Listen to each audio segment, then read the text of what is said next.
గురుగారు, జ్యోతిష్య శాస్త్రం అనేది ఒక ఆకర్షణగా ఉండేటువంటి శాస్త్రం. ఇది మన నమ్మకాలను ఆధారం చేసుకొని ఫలితాలను ఇస్తుందని అంటారు. దీన్ని విశ్లేషిస్తారా? ప్రత్యక్షం జ్యోతిషం శాస్త్రం చంద్రార్కో తత్ర సాక్షిణం అంటూ ఒక ప్రమాణం ఉంది. సూర్యుడు చంద్రుడు ప్రత్యక్షంగా మనకు కనిపించేటటువంటి గ్రహాలు. వీటి కాంతులను గమనించే కొలది రోజు ఒకే విధంగా ఉండవు.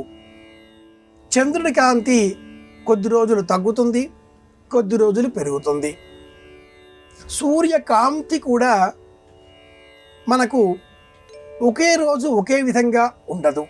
రోజులో కూడా ప్రామాణికాలు మారుతూ ఉంటాయి, నెలలో మారుతూ ఉంటాయి, సంవత్సరం అంతా మారుతూనే ఉంటాయి.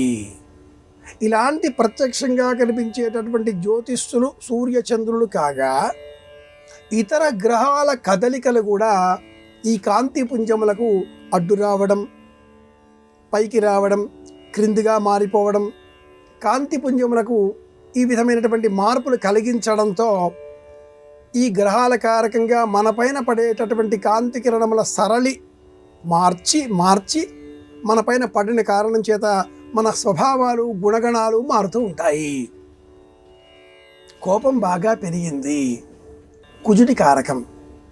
చాలా ప్రశాంతంగా ఉన్నాం, చంద్రుడి కారకం. చాలా చురుకుగా ఏకాగ్రతతో ఉన్నాం, సూర్యుడి కారణం. చికాకుగా ఉన్నా కూడా బద్ధకంగా ఉన్నాం, స్తబ్దతగా ఉన్నాం, శని కారకం. నిరపేక్షగా ఉన్నాం, బుధుడు కారకం. జ్ఞానంతో వింటున్నాం, గురువు కారకం. అహంకారంతో వింటున్నాం, రాహు కారకం. నువ్వేమిటి నాకు చెప్పేది అన్నట్లుగా వింటున్నామా? నవగ్రహాలన్నింటికంటే కూడా ఇంకా ఏదో పెద్ద గ్రహాన్ని ఆక్రమించే ఉంది అని చెప్పుకోవాలి.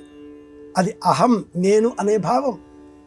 ఇది గుర్తించిన ప్రాచీనులు మన స్వభావాన్ని నియంత్రించడం కోసం నవగ్రహాలు, సూర్యుడు మొదలుగా శని, రాహుకేతువులతో అంటూ ఒక సూచన చేసి జాగ్రత్తగా ఉండండి, గ్రహాల అనుగ్రహంతో జీవించండి అని ఒక బోధ చేశారు.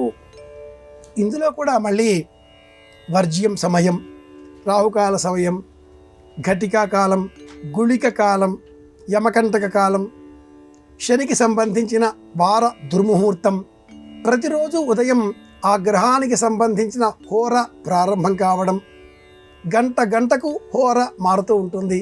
మన స్వభావాలు కూడా గంట గంటకు మారుతూ ఉంటాయి.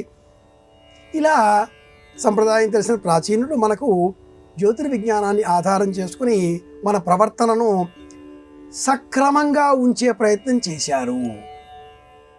ఇది నేపథ్యంగా మనం జ్యోతిషాన్ని అధ్యయనం చేయాలి.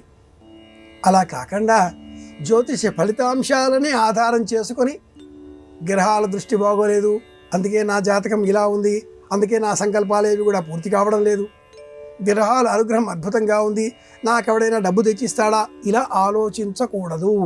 ఇవన్నీ కూడా దుష్ఫలితాలు ఇచ్చేవి అవుతాయి. శాస్త్రీయంగా బేరీజు వేస్తూ గ్రహాల కదలికలను గుర్తిస్తూ మన స్వభావాన్ని గురించిన అంచనా మనమే వేసుకొని సంయమనంతో ఎలా ప్రవర్తించాలో చెప్పే ఏకైక శాస్త్రం జ్యోతిష శాస్త్రం. సంయమనంతో వ్యవహరించాలి, ఇదే విషయం.